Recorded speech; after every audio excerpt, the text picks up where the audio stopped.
throw open this session and ask each one of you, what is it that really you want to talk about this whole space of managers being ready for industrial relations.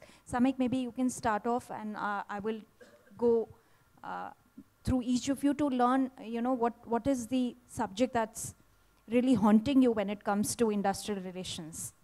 Sure. So my perspective is that, I was just talking there when I started working, or some of the earlier panelists as well as some of the panelists here, all of us have spent 10 plus years in doing plant HR kind of roles.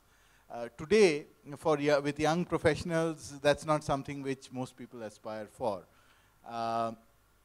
And I think this became even greater in those days of 8% GDP growth. So what happened in between for a period of time, especially in manufacturing, when growth became very high, I think that took over. And the labor relations suddenly started looking not so critical. The number of strikes reduced, and employment was going up, and the number of issues were not as many. And the whole focus on this area kind of went down. And then, as growth started tapering a bit, and also we had some of the incidences that we did over the last few years, the whole importance of industrial relations or labor relations, whatever you might call it, has gone up tremendously again. The other phenomena that I've observed over the last couple of years in particular is that historically IR was always a very local topic. It was about dealing with a local union, a regional union, or maybe a federation at most if you go back several years. But now suddenly IR has become very global.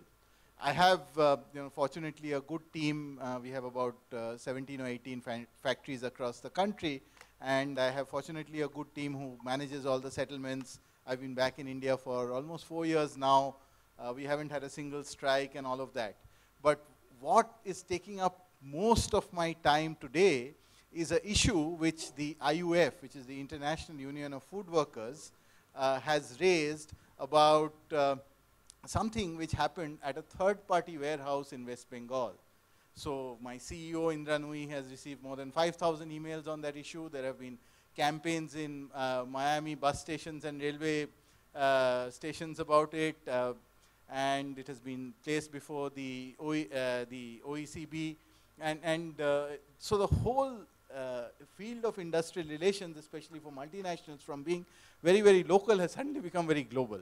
But also what I have observed, and I was also talking about it on the sidelines just before this, is that now suddenly I'm finding, we have always been insisting with our HR management trainees that your first couple of stints have to be field stints, because that's where you really learn about the business. How do we make our products? How do we sell our products? So you do a sales HR role or a plant HR role.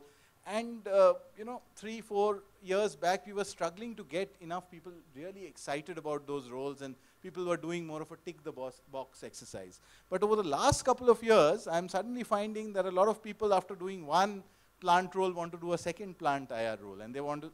Some of them have worked, for instance, in a non-unionized plant. They now want to work in a unionized plant, and get the experience of dealing with a union, signing a settlement. And even better, and there are a lot of women who are also interested in doing these roles. Suddenly I'm finding, and that's very promising. So I think, that's been my perspective and recent experience on this whole area.